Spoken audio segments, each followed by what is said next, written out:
आज भीष्म द्वादशी आहे. भीष्माचार्य त्यांचं निर्वाण 6 महिन्यासाठी देह त्यांनी त्याग केला नाही आणि ज्या दिवशी त्याग केला तो हा दिवस पुन्हा आठवणीत राहण्यासारखं म्हणजे माझे वडील हेही ह्याच दिवशी गेले आणि आपले राजेंद्र पोखरणा यांचा आज वाढदिवस म्हणून ह्या दिवसालाही आज महत्त्व आहे.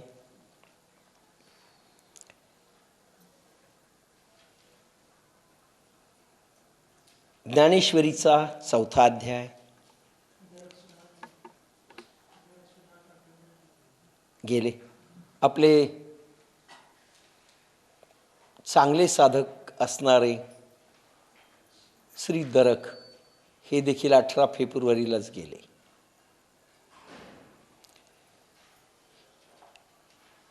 चौथा अध्याय ज्ञानेश्वरीचा 112वी ओवी सुरू झाली होती का नव्हती? 111 ओवी जवळपास झाली. ती ओवी अशी: चरणी खण चाले मुखे जे जे बोले ऐसे चेष्टा जात ते तुले आपणची जो. आणि पायानी चालतो तोंडानी जे जे बोलतो याप्रमाणे स्पर्श करणे, खाणे पिणे, वास घेणे, मलमूत्र त्यागणे, श्वासोच्छ्वास देणे घेणे, उठणे बसणे, निजणे पापण्यांची उघड झाकी सुद्धा जितके व्यापार शरीरेंद्रियाकडून होता तितके तो आपणच बनतो.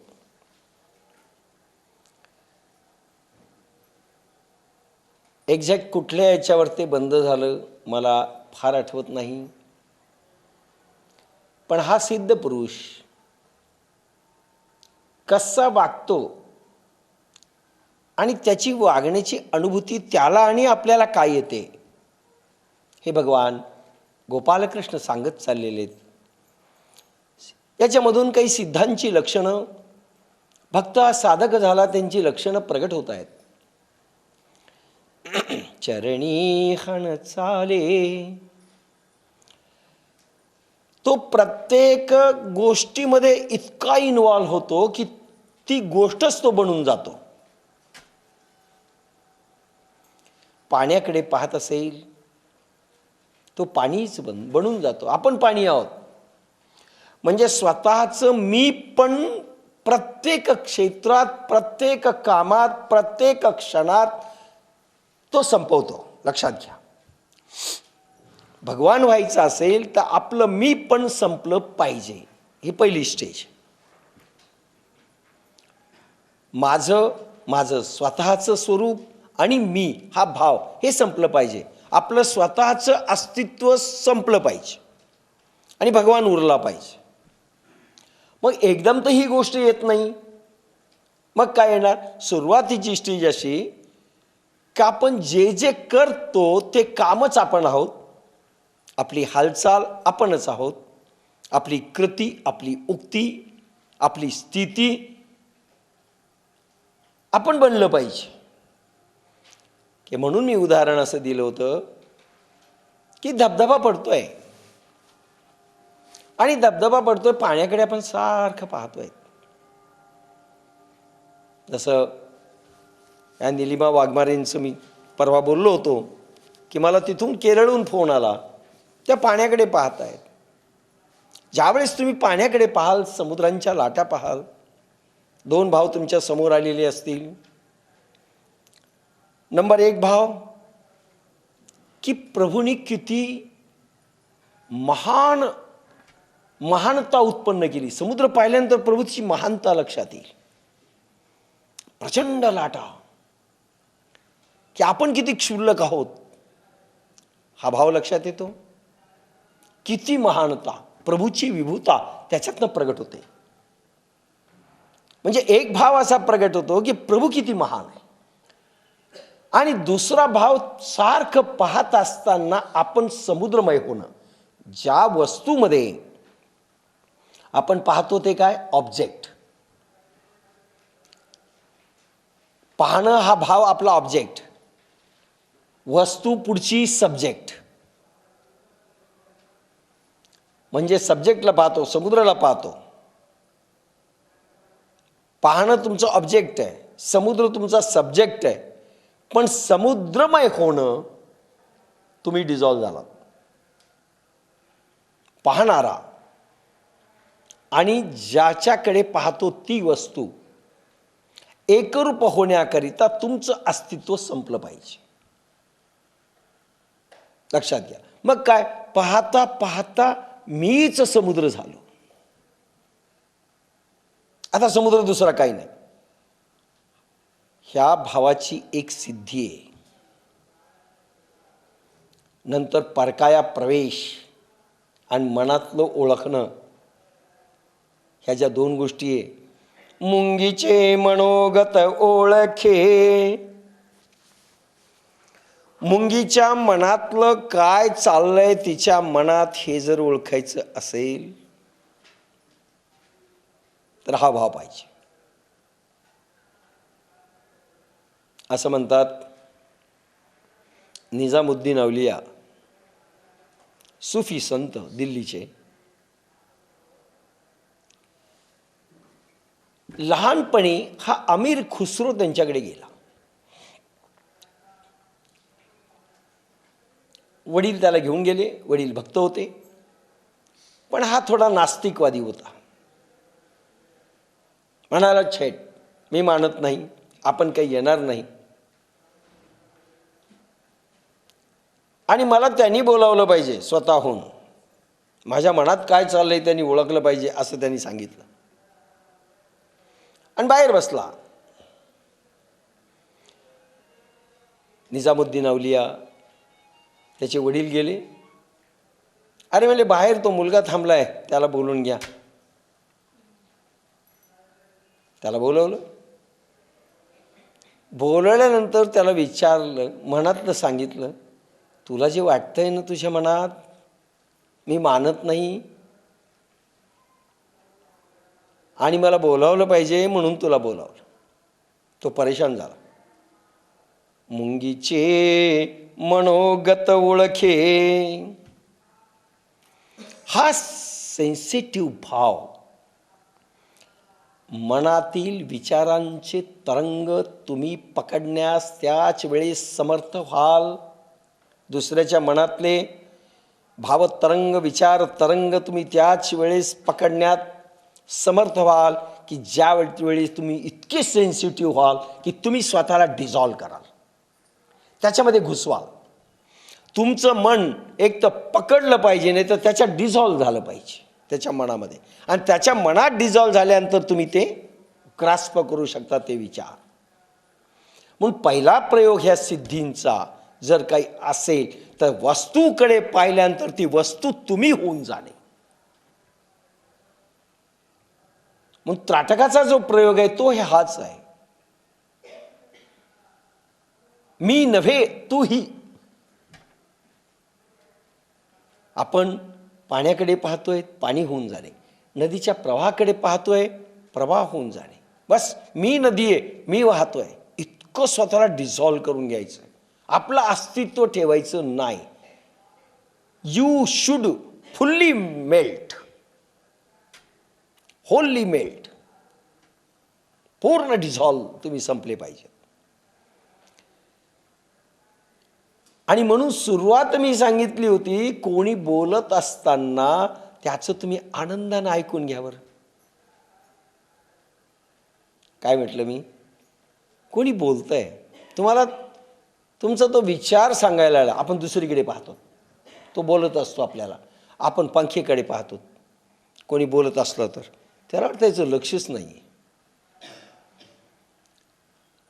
तुम्हाला लोकप्रिय व्हायचं असेल तर पहिली सीडी त्याचं आनंदाने ऐका. आणि त्याने इच्छा केली तर तुम्ही सांगा.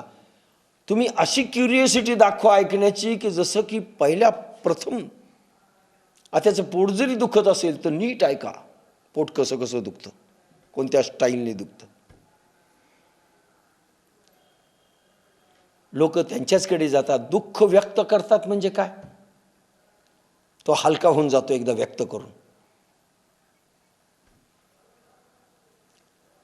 पॅशनेटली जे ऐकतात, शांतपणे जे ऐकतात, त्याच्याकडे सगळे जातात. म्हणून महाराज लोकांमध्ये एक पहिली क्वालिटी असते, शांतपणे ऐकून घेणं, दुःख दर्द. महाराज लोकांची ती खास क्वालिटी, ऐकून घेणं, इंटरेस्ट. तुमच्यामध्ये मला रस आहे, तुमच्या गोष्टीत मला रस आहे दाखवणं. नाही तर सांगा आय एम नॉट इंटरेस्टेड, तर मग तो उगीच चालू त्याच्या घरी. भलेही तुमचे विचार कचरा असू द्या, पण फार महत्त्वाचे आहेत असं वाटलं पाहिजे त्याला. पहा लोकप्रिय होता की नाही, तुम्ही आपलेसे त्याला वाटू लागतात की नाही, कारण त्याच्या विचाराशी तुम्ही तादात्म्य झालेले आहात. एक प्रकारे हा भाव त्याला प्रेम उत्पन्न करतो तुमच्याविषयी, आपलेपण निर्माण करतो, जवळीक निर्माण करतो. म्हणून आपण कुठे कुठे विसरू शकतो स्वतःला, ही पहिल्यांदा सुरुवात व्यवहारापासून करायला पाहिजे. म्हणून अभ्यास करताना पुस्तकच राहिलं पाहिजे शिल्लक, आपण विसरलं पाहिजे स्वतःला. बस अभ्यासाचं पुस्तक, अभ्यासाचा विचार, मी संपलो. साधनेमध्ये आपण स्वतःला विसरून जायचं, स्नान करतानाही स्वतःला विसरून जायचं.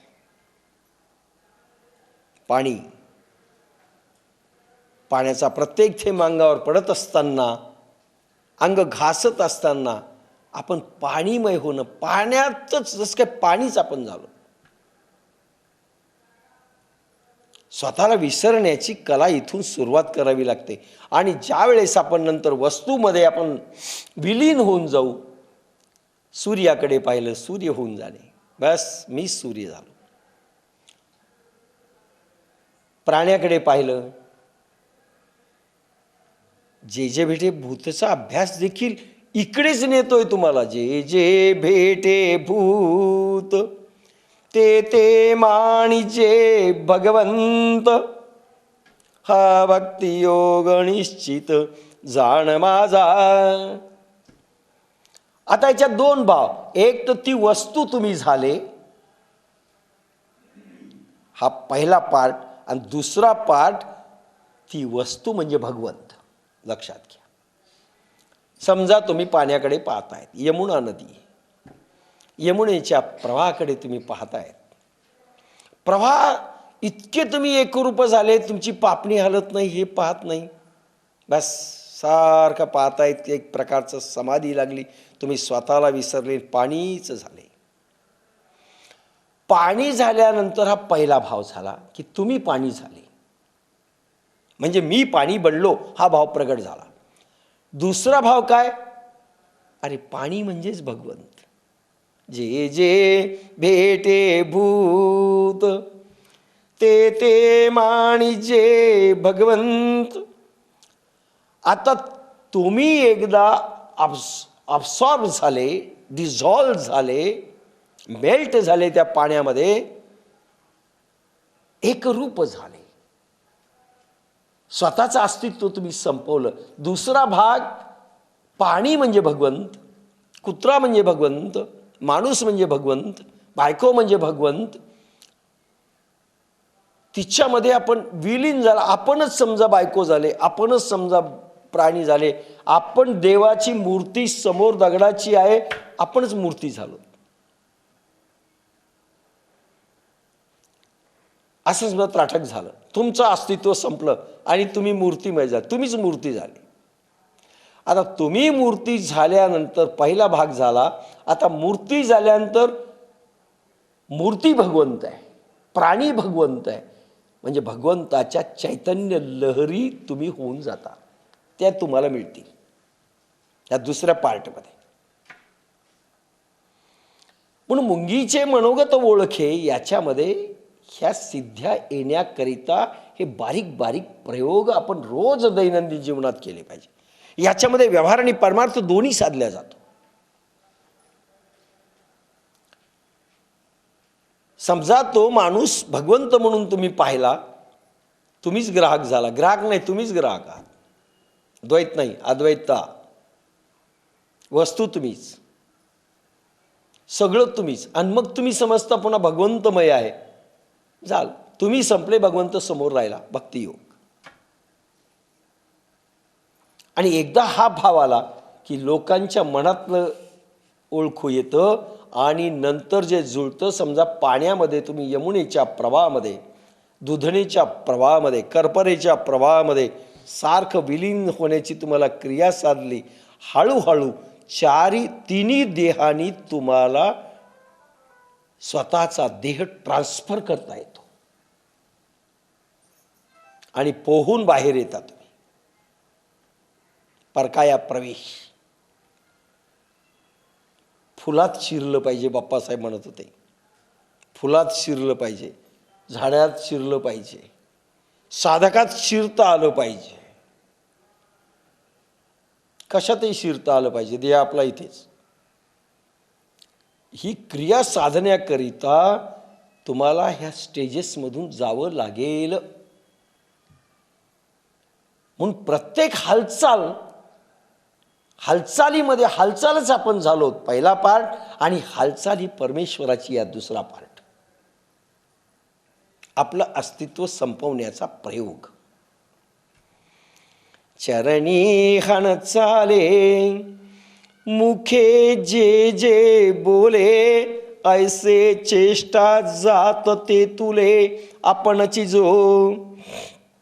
आणि पायाने चालतो, तोंडाने जे जे बोलतो, याप्रमाणे स्पर्श करणे, खाणे पिणे, वास घेणे, मलमूत्र त्यागणे, श्वासोश्वास देणे घेणे, उठणे बसणे, निजणे पापण्यांची उघड जाप सुद्धा जितके व्यापार शरीरेंद्रियाकडून होतात, तितके तो आपणच बनतो. बोलल्या जाणारा शब्द मी, बोलतोय तो मी, ऐकणारा मी. एक तर आपणच तो बनून जायचंय आणि आपल्याला डिझॉल्व्ह करायचंय. कोणाचं तरी एकाचं अस्तित्व संपलं पाहिजे. एक रूपता, एकात्मभाव याच्यात प्रगट होतो आणि त्याला सिद्ध म्हणतात. आणि याच्याकरता बारीक प्रयोग आहेत व्यवहारातले. म्हणून अभ्यास चांगला होईल की नाही. मी पुस्तक झालो, मीच अभ्यास झालो, ते पुस्तक बोलू लागतो. स्वतःला डिझॉल्व्ह करा. असं त्राटक झालं पाहिजे की ते पुस्तक, तो विचार म्हणजेच तुम्ही होऊन जायचं. ते शब्द तुम्ही होऊन जायचं, त्याच्यातला भाव तुम्ही होऊन जायचं. म्हणून काहींनी पण नाटक केलंय. एक फार मोठा SP कुठला तरी होता, तुम्हाला पेपरमध्ये फोटो पाहिला असेल, तो राधाच झाला, गोपी झाला म्हणे, आणि नाकात नथन सगळं घालायला लागलं. खरंच राधाभाव प्रगटला का हो? याच्याकरता की मी तो झालो हे दाखवण्याकरता रामकृष्ण परमहंस झाले होते. रामकृष्ण ज्या ज्या विषयांमध्ये जायचे ना, तेच होऊन जायचे.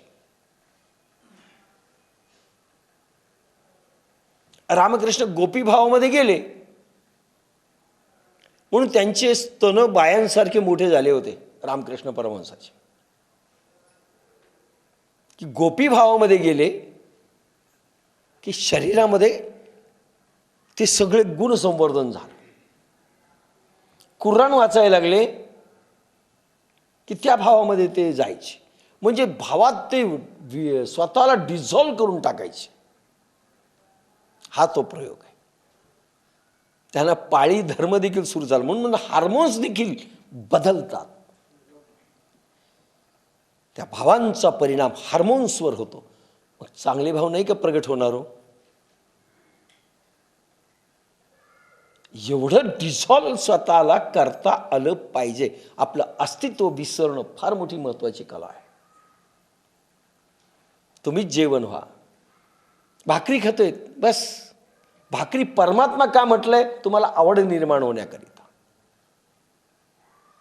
की तुम्ही डिझॉल्व होण्याकरिता. जोपर्यंत त्याला तुम्ही परमात्मा समजत नाही, तुम्ही डिझॉल्व होणार नाही.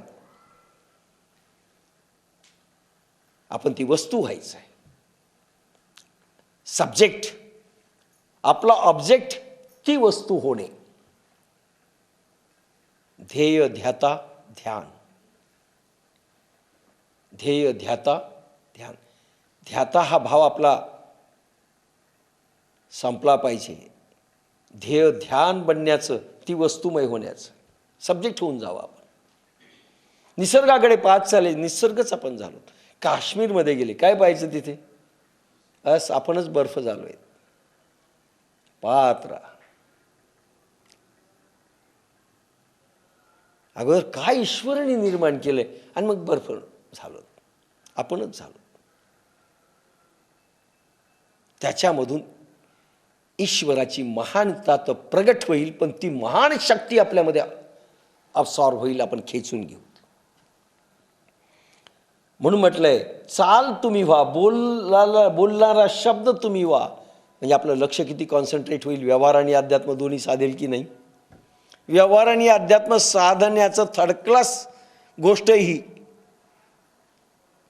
व्यवहार आणि अध्यात्म तर साधत ही थर्ड क्लास गोष्ट आहे, पण फर्स्ट क्लास गोष्ट आहे परमात्मा आपण बनवू शकतो. म्हणून प्रत्येक क्षेत्रामध्ये किती आपल्याला आनंदानं केलं पाहिजे. बाया बोर होतात घरचं काम करताना. का? ते काम वेगळं, आपण वेगळं, परमात्मा वेगळा, तीन भाव वेगळे आहेत. पुरुषही बोर होतात, काय झालं नोकरी, कारण काम बोर, परमात्मा वेगळा, आपण वेगळं.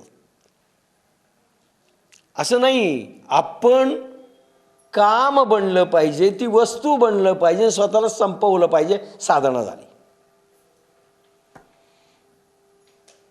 काम परमात्मा आहे. कांदा मुळा भाजी अवघी विठाबाई माझी. आता देवळातला देव आणि तुमच्या देवारातल्या देव संपला. आता कांद्यामध्ये विठोबा, लसणामध्ये विठोबा, सगळ्यामध्ये विठोबा. पंढरीला जायची गरज आहे का? आणि देवारातल्या देवाला पूजायची गरज आहे का ज्यावेळेस तुम्ही कांद्याची पूजा करतायत? ज्या दिवशी कांद्याची, मुळ्याची, लसणाची, कोशिंबिरीची पूजा देव म्हणून होईल, देवारातला देव संपला. आता तो प्रत्येक वस्तूमध्ये शिरला. तुमचा भाव प्रत्येक वस्तूमध्ये भगवंत दिसू लागतो नंतर. आणि ज्यावेळेस भगवंत दिसू लागतो त्यावेळेस तुमचं अस्तित्व संपलेलं असतं.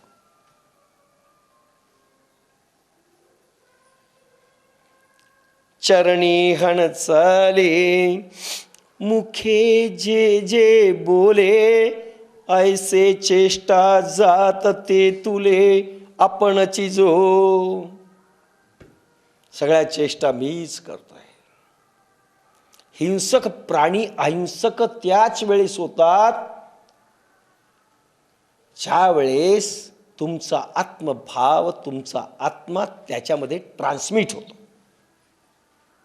तुमची जीव चेतना त्या हिंसक प्राण्यामध्ये ट्रान्समिट बनते आणि तुमचं भाव जगत, त्याचं भाव जगत बनतं, तो अहिंसक होतो. मग माणूस असो की प्राणी असो. आमचं कोणी ऐकत नाही. कसं ऐकेल? कारण स्वतःला डिझॉल्व करून त्याच्यामध्ये रूपांतरित करण्याची शक्ती आमच्यात आलेली नाही. आपण फक्त ऐकवतो शब्द. आमचं भाषण ऐका, टाळ्या वाजवा, निघून जा. ते वाजवत नसले तर सांगतो, अहो हे टाळ्या वाजवण्याचं आहे, मग ते वाजवतात. निळू फुले एका पिक्चरमध्ये भाषणाला गेले, लीडर म्हणून शाळेमध्ये, आणि भाषण द्यायला लागले. कोणाला? टाळ्याच वाजविनत ना. अहो मी आता बोललोय टाळ्याचा विषय म्हणले, मग टाळ्या वाजल्या. मग ते प्रत्येक वाक्य टाकत होते, टाळ्या असं म्हणलं की मग लोक वाजवायचे.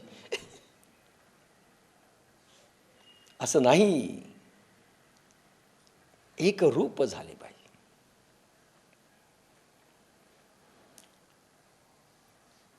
चरणी हण चाले मुखे जे जे बोले, ऐसा चेष्टा जात ते तुले आपणची जो. पुढे हे असेची विश्व पाही जयाशी आपण पे वाचूनी नाही, आता कवणते कर्म काही बाधी तया ते.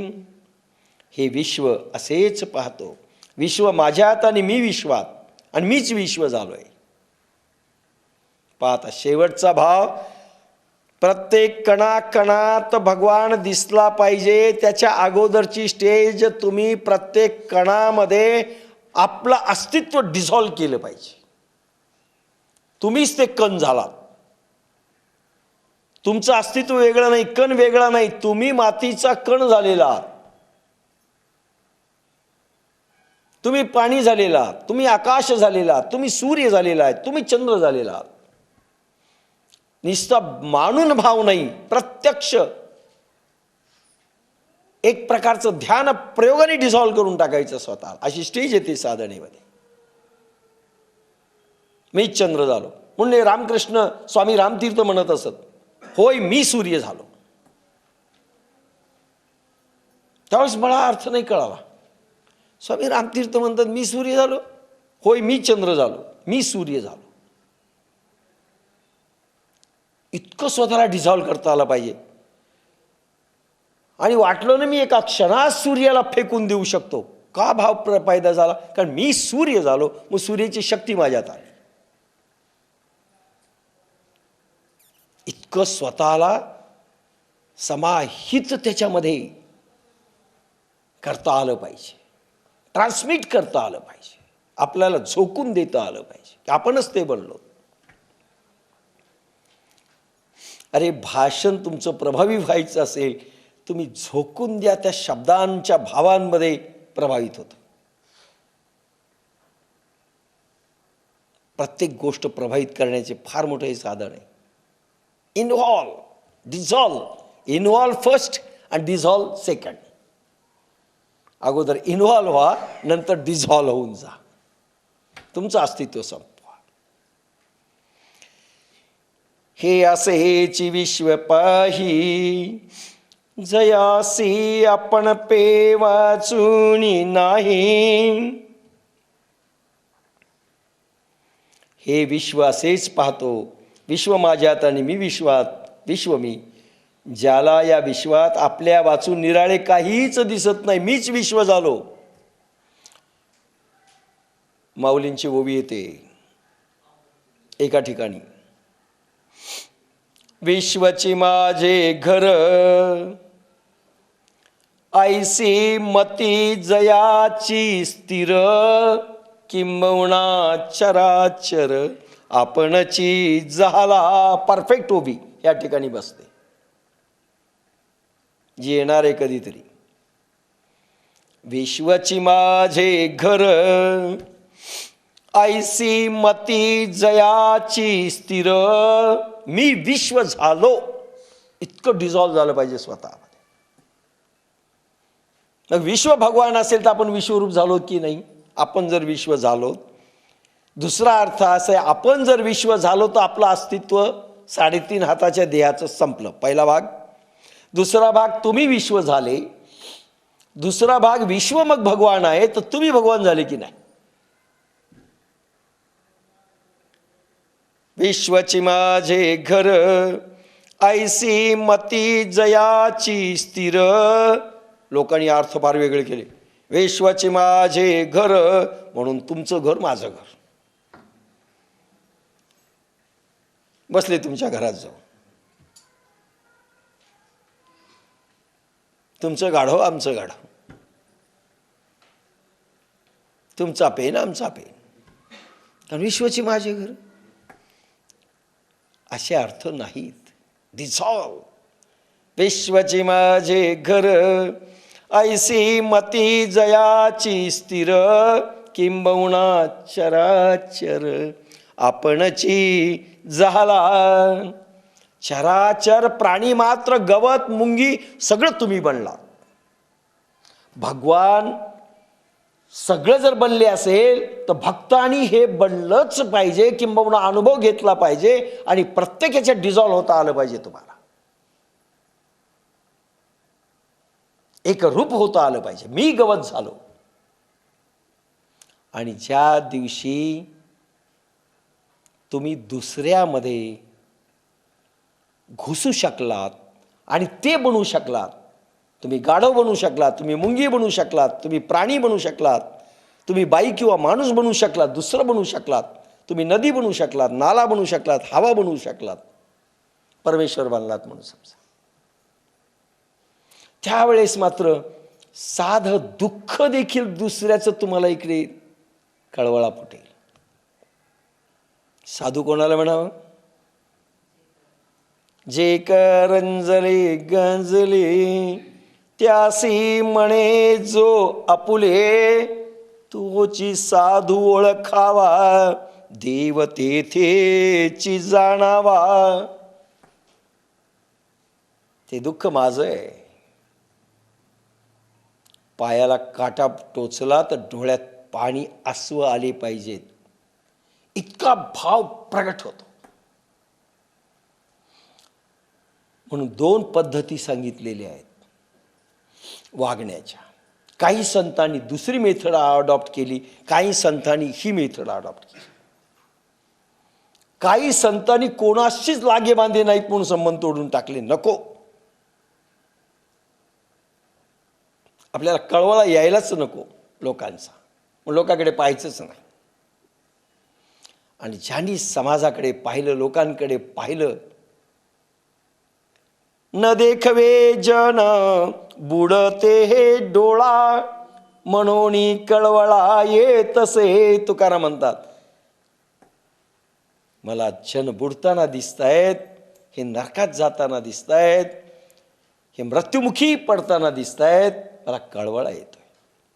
आणि काही संत आम्हाला काही घेणं देणं नाही, पाहतच नाही.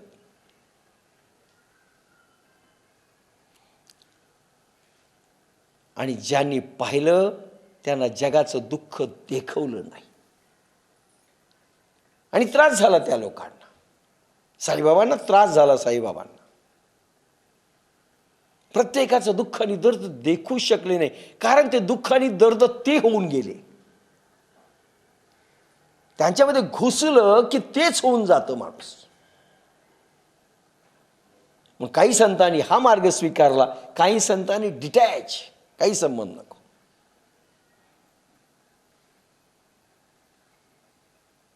असाही मार्ग स्वीकारला काही. मग काही हिमालयात जाऊन बसले, काहीच संबंध नको.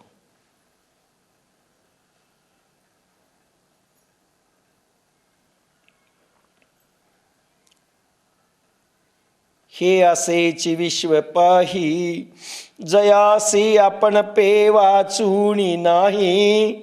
अरे जगामध्ये आपल्या वाचून दुसरं काही नाही. मीच सगळं बनलोय हे कधी आपण स्वतःला डिझॉल्व करून विसरून दुसरं झालो तर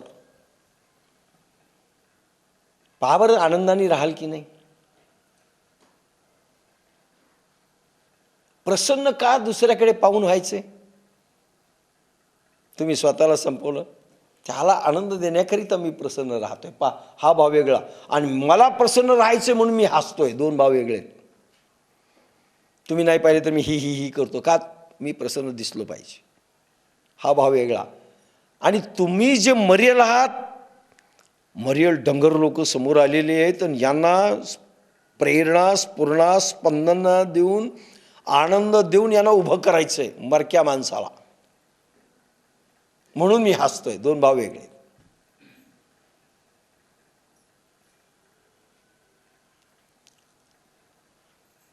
म्हणून आपण ते झालं पाहिजे. आता कवणते कर्म काही बाधी तया ते. आपल्या वाचून निराळे काहीच दिसत नाही. आता त्याला कर्म ते कोणते?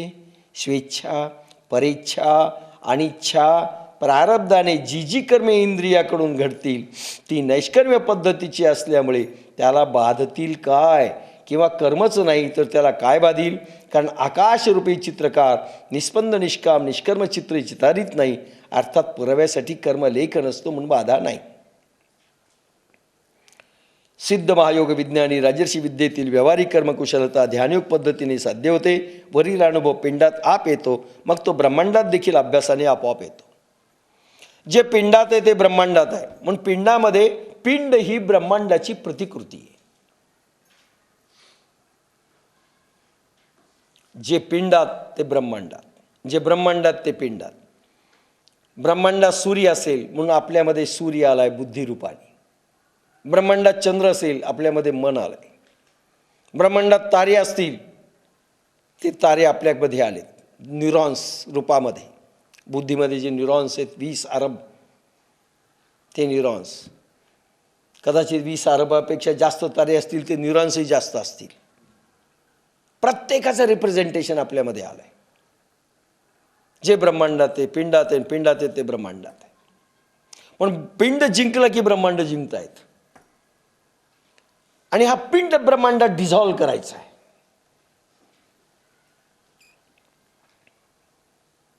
म्हणून तर म्हणतोय भक्तियोग म्हणजे काय?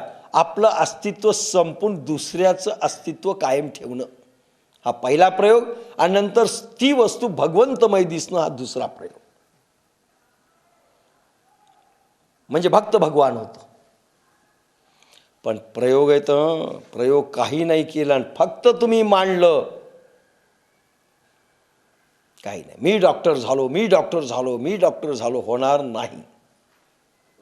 त्याच्यासाठी तुम्हाला तितक्या वर्षाची तपश्चर्या घालावी लागेल. मी ब्रह्म झालो, मी ब्रह्म झालो म्हणजे माणूस ब्रह्म होतो, खोट आहे. लिहिलं असेल काही लोकांनी. आणि मी साधू झालो, ड्रेस घातला की मी साधू झालो, भनभन करीत फिरायलो, सगळं सोडून दिलं म्हणजे साधू होतो, हेही खोट आहे. किती प्रयोग केलेत, किती बारकावे आहेत पहा प्रयोगांचे. प्रचंड ग्रंथ आहे ज्ञानेश्वरी. एकेका ओवीमधून प्रयोगांची मालिका चितारली जाते.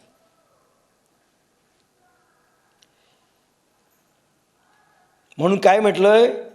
जे असे विश्व पाही, जयासी आपण पे वाचूनी नाही. आता कमण ते कर्म काही, बाधी तया ते. त्याला कर्म लहरी कशा बाधतील? कारण काय? मी माझं अस्तित्व संपून जर ती वस्तू झालो असेल आणि ती वस्तू भगवंत रूप असेल तर मीही भगवंत झालो असेल, तर मी माझं जीव रूपपणा संपून भगवत रूपपणा घेतलाय, मी भगवंत झालो. आता कर्म काय बांधणार आहे? तुम्ही काही करा, स्वेच्छेने कर्म करा, परेच्छेने करा, दुसऱ्यासाठी करा, स्वतःसाठी करा, परवानगी मागून करा की नका करू, काही गरज नाही तुम्हाला परवानगी मागायची. म्हणजे हा जरी प्रयोग तुम्ही केला, वस्तूकडे पाहतायत आणि वस्तू होऊन जात आहेत. डोंगराकडे पाहताय, डोंगर होऊन जात आहेत. झाडाकडे पाहताय, झाड होऊन जात आहे. बस ध्यान. चिरे चोळी या त्या धुता विसरती, ऊर्ध्व लक्ष लागले कृष्णपंथी. बस एक तर भगवंत होऊन जा किंवा ती वस्तू होऊन जा. वस्तू होऊन जा अलीकडचा प्रयोग, आणि नंतर ती वस्तूच भगवंत रूप होणं शेवटचा प्रयोग. हे प्रयोग गिरवावे लागतील तरच पुढच्या अवस्था परकाया प्रवेशांच्या सगळ्या प्राप्त होतील. केवढे अभ्यास आहेत आणि हे अभ्यास व्यवहारातनं साधायचे. मग झाडाकडे पाहताना झाड होऊन जा, पाण्याकडे पाहताना पाणी होऊन जा, माणूस आला त्याच्याकडे तो माणूस होऊन जा, तुम्ही होऊन जा. मी बनलोय विश्वामधला प्रत्येक पदार्थ, तुम्ही होऊन जा. अरे साधं तुम्ही डोळे झाकून बसले, रेल्वेत बसले, रेल्वे होऊन जा. तुम्हीच पळायले, रेल्वेच तुम्ही झाले, साधना झाली. पाण्याकडे पाहतायत, पाणी होऊन जा, ती वस्तू होऊन जा.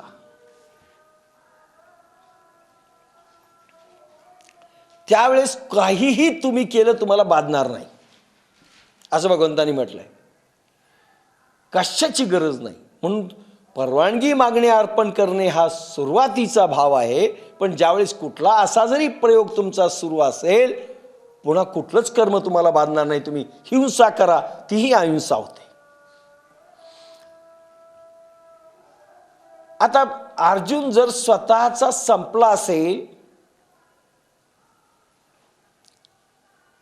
आणि समजा त्यांनी धर्मयुद्ध केलं असेल, स्वतःचं अस्तित्व संपलंय, समाधी अवस्थेत गेलेलं आहे, आणि सगळे भगवंत रूप असतील, सगळ्याला जरी त्यांनी मारून टाकलं किंवा काही झालं, हिंसाचा भाव आला कुठे?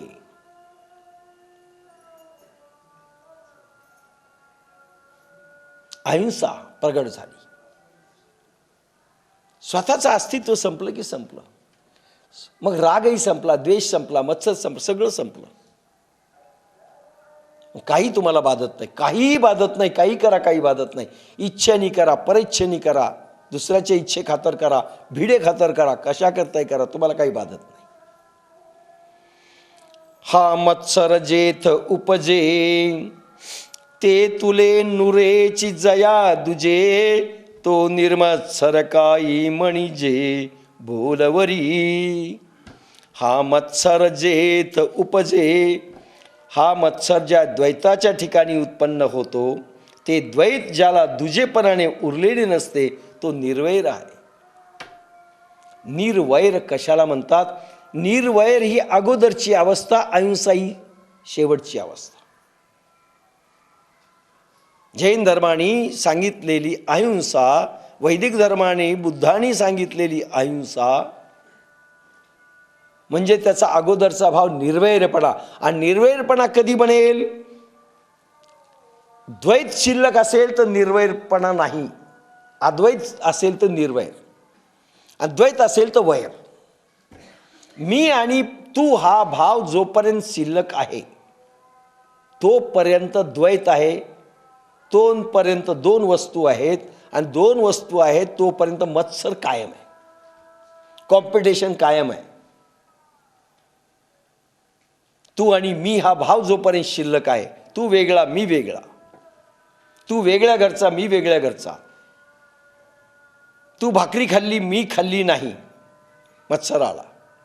तू पैसे मिळवले मी मिळवले नाही, मी आणि तू, ही कंपॅरिझन जोपर्यंत आहे, जोपर्यंत हे द्वैत आहे, तोपर्यंत वैर आहे. आणि वैर कारण काय? तो मत्सर आहे. तेरे साड़ी से मेरी साड़ी अच्छी क्यों, मेरे साड़ी से भी ज्यादा तेरी साड़ी अच्छी क्यों, वैर सुरू झालं.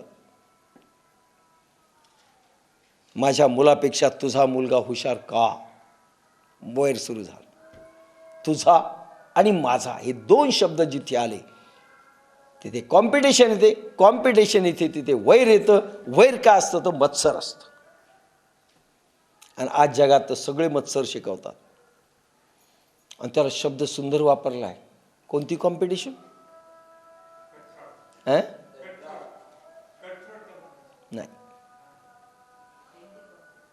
हा हेल्दी कॉम्पिटिशन. काय हेल्दी कॉम्पिटिशन? हेल्दी म्हणतात त्याला, हेल्दी कॉम्पिटिशन्स. काही काढलंय, आणि त्या पोरांना पळवतात, रेड्यासारखे झुंजतात. तू पहिला नंबर आला पाहिजे, तो कसा आला? झुंजवा दोन. वैर शिकतो तो, मत्सर शिकतो तो. आपण काय शिकवलं जगात पोरांना? मत्सर शिकवली, वैर शिकवलं, आणि मग त्याच्यातनं पाहतो फ्रूट्स चांगलं आलं पाहिजे. कसं येईल? कारण दोन शिल्लक आहेत. हा मत्सर जेथ उपजे, ते तुले नुरेची जया दुजे. दुजे पण नाही. गौरांग महाप्रभू, ज्याला चैतन्य महाप्रभू म्हणतात, नावेत बसले. त्यांच्याबरोबर त्यांचा एक मित्र होता. तो फार मोठा पंडित होता. गौरांग महाप्रभूंनी एक फार मोठा छान ग्रंथ लिहिला होता, आणि यांनी पण लिहिला होता. आणि दोघं नावेत चर्चा करू लागले. एकाच विषयावर दोघांचे दोन ग्रंथ तयार झाले.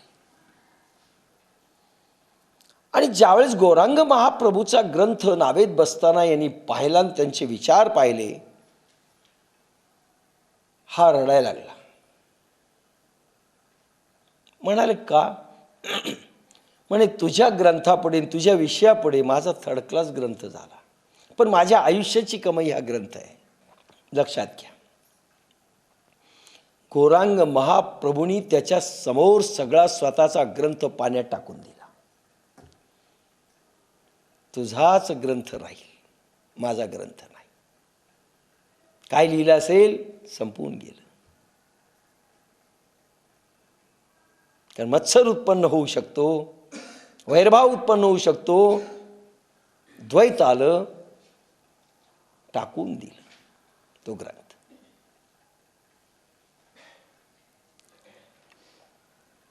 म्हणून ज्या द्वैताच्या ठिकाणी उत्पन्न होतो ते द्वैत ज्याला दुजेपणाने उरलेले नसते याला निर्वैर मोबे. आणि बाप्पासाहेबांचा अभंग आहे, निर्वैर व्हावे सर्वभूता सवे, साधन बरवे हेची एक. निर्वैर व्हावे सर्वभूता सवे. सिंह साप आले तरी त्यांनी काहीही आपल्याला दंश करू नये, इतकं निर्वैर झालं पाहिजे. आणि निर्वैर कधी होता येईल? तुम्हाला स्वतःला, स्वतःचं अस्तित्व सापाकडे पाहून डिझॉल्व करता आला पाहिजे. तुम्ही साप झालं पाहिजे आणि साप नंतर देव झाला पाहिजे. तो काही करत नाही, तुमचं रक्षण करील.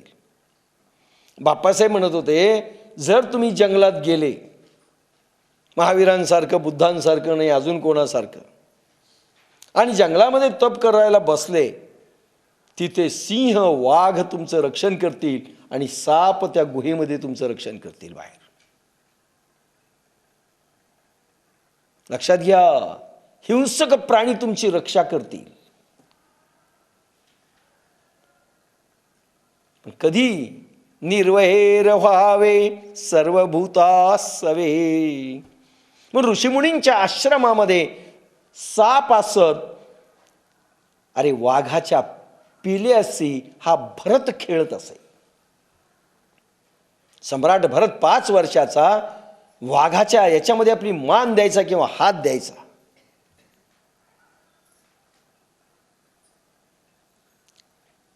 आणि ऋषीमुनींच्या आश्रमामध्ये साप देखील कोणाला डसले नाही आणि वाघाने कोणाला खाल्लेलं नाही.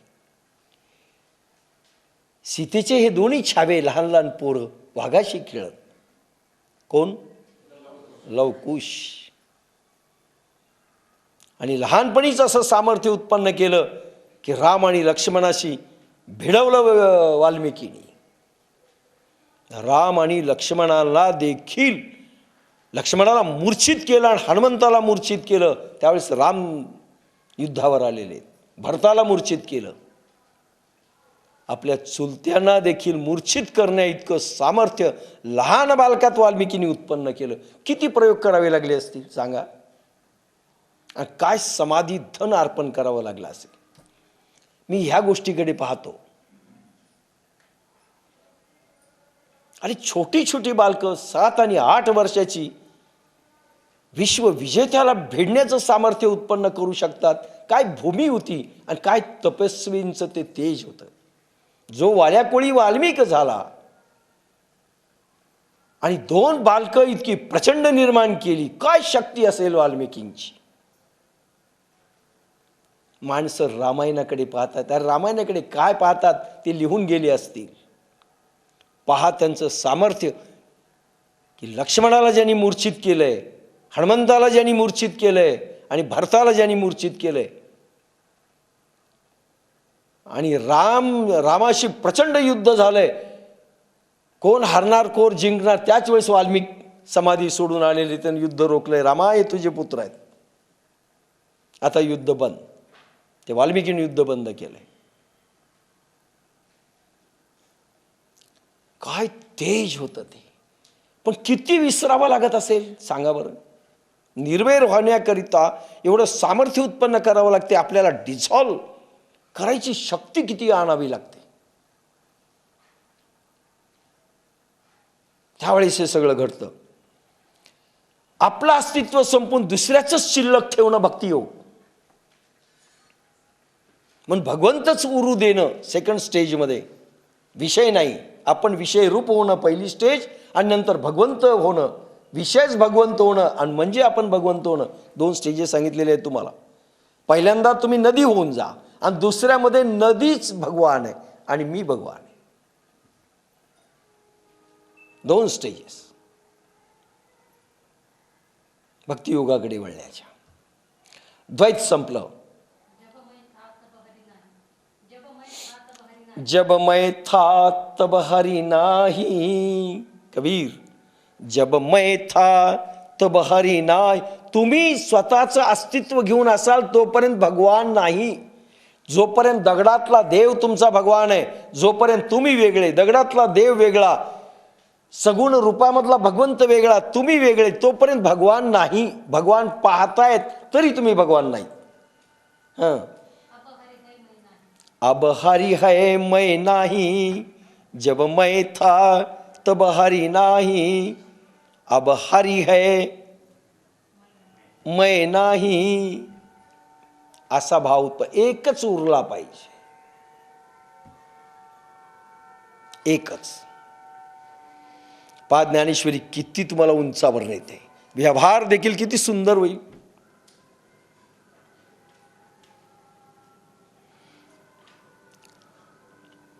हा मत्सर ज्या द्वैताच्या ठिकाणी उत्पन्न होतो ते द्वैत ज्याला दुजेपणाने उरलेले नसते तो निर्वैर आहे. हे काय शब्दांनी पाहिजे. निर्वैर झाला तो. काही वेगळं मानायची गरज नाही.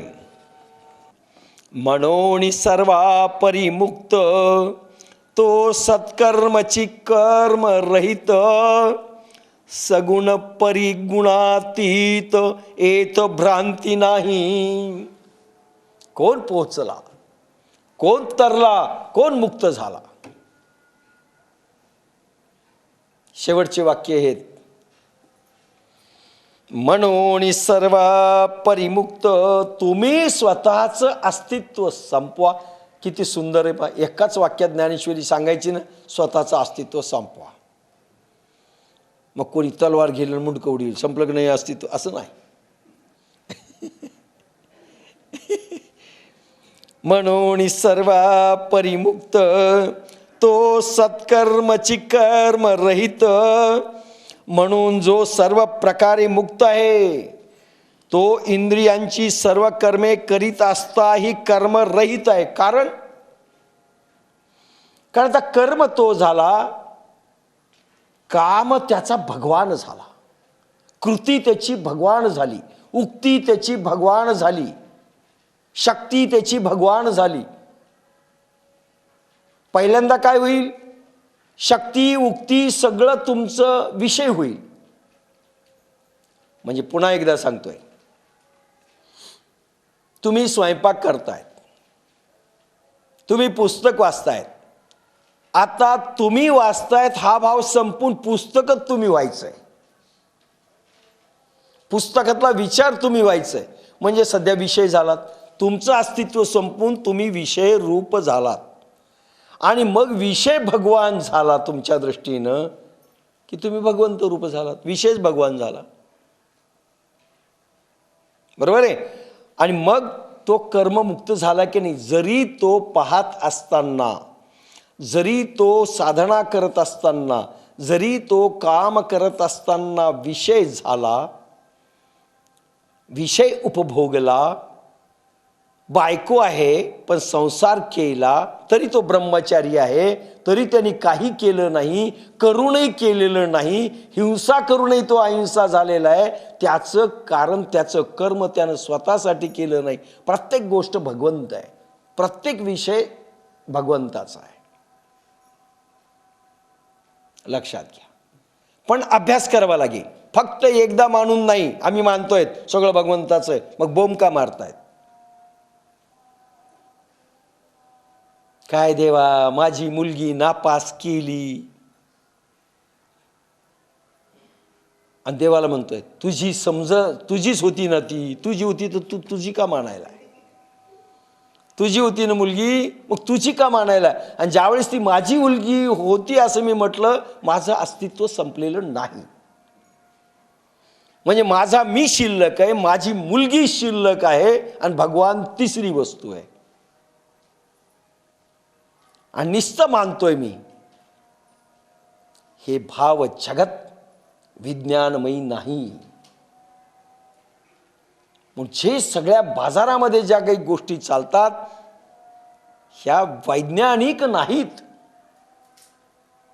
तुमचं काहीही नाही, तुम्ही तुमचे नाहीत, सगळं भगवंताचं आहे. मग भगवंताचं असेल तर मानून नाही चालणार. You dissolve your self and you melt in that subject. तुम्ही एकरूप होऊन जा त्या वस्तूशी. तुमचं अस्तित्व अगोदर संपवा, मग तुमचे विचार संपवा, भावना संपवा. मग तुमचे विचार मागण्याचे जे आहेत थडकलाच आहेत का नाही, भगवंता मला हे दे, घसरली ज्ञानेश्वरी इथे. इथे सगळं संपलं. ती शक्ती असलेली निघून जाईल अंगातून. आणि तो मुक्त आहे की ज्यानी सगळं कर्म, ज्याचं चालणं भगवंतमय विषयमय तो झाला. ज्यांचं चालणं, ज्यांची चाल, ज्यांचं बोलणं, ज्यांची उक्ती, ज्यांचं पाहणं, ज्यांचं दर्शन, ज्यांची हालचाल, ज्यांची मनबुद्धींचे विचार विषयरूप झाले आणि त्यांचे विषय भगवंत झाले, ते कर्ममुक्त. लक्षात घ्या शेवटचं वाक्य माझं. ते पहिल्यांदा विषयरूप झाले पाहिजेत आणि नंतर भगवंत रूप विषय झाले पाहिजेत.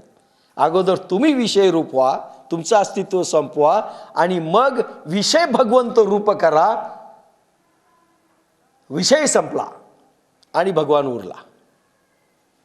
पहिल्यांदा तुम्ही संपवा, नंतर विषय शिल्लक राहू द्या, नंतर विषय संपवा आणि भगवान उरू द्या. मग त्यांनी काहीही केलं तर माफी आहे.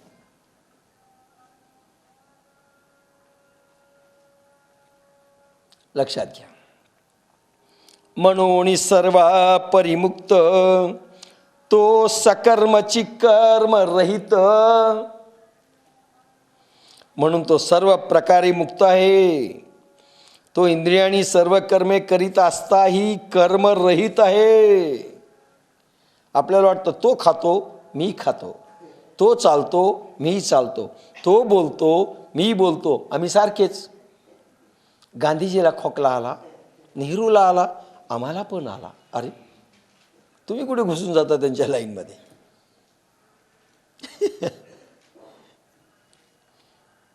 म्हणून सर्व परिमुक्त. म्हणून त्यांच्या ॲक्शन जरी सारख्या दिसत असल्या तरी भाववृत्ती आणि डिझॉल्व पण, स्वतःचं अस्तित्व संपण्याची प्रक्रिया वेगळी असल्याने ते कर्मरहित आहेत. तुम्ही कर्मबंधनात आहेत. त्यांनी युद्ध केलं, ते खोटं जरी बोलले तरी कर्मरहित आहे, कारण प्रत्येक उक्ती भगवंतमय.